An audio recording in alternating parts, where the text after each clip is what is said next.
ফিরাদ হাকিম খোলা রাস্তায় ঘুরছে কেন? সিডিশন চার্জে তাকে ঢোকানো হচ্ছে না কেন? সে বলছে ভারতের দিক থেকে উস্কানি আসছে বলে বাংলাদেশে বর্ডার ডিসপিউট হচ্ছে। জানেন এটা কি মারাত্মক কথা?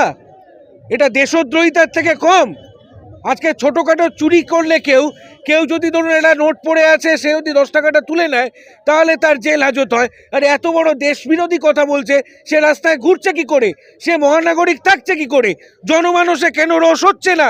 কেন প্রশাসন কোনো পদক্ষেপ নিচ্ছে না? আগে এই কথাটা বলুন। 47 থেকে আজ অবধি প্রচুর হিন্দু মানুষজন আছে যারা পশ্চিমবঙ্গে কিন্তু ঢুকেছে। স্বাধীনতার সময় হিন্দু পপুলেশন ভারতবর্ষে কত ছিল, পশ্চিমবাংলায় কত ছিল, বা মুসলমান পপুলেশন কত ছিল? 12-13%।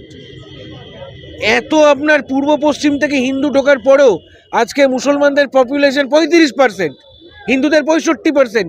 মানে হিন্দুরা হ্রাস পাচ্ছে। কি করে পাচ্ছে? আমি গুটখা করে এনে, লিট্টি চোখা করে এনে, আমি ওপারের থেকে ইলিশ মাছ করে এনে সব কিছু করেও আমাদের জনসংখ্যা হ্রাস পাচ্ছে, ওদের বাড়ছে। বাড়ছে কি করে? বাড়ছে, এবং বাড়ছে শুধু এমনি এমনি বাড়ছে না।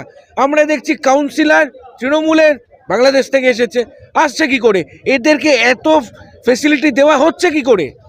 এগুলো তো দীর্ঘদিনের একটা ফল, দীর্ঘ মেয়াদী পরিকল্পনার একটা ফল। ওরা গজবা তুল হিন্দ করতে চায়, আমরাও হতে দেব না।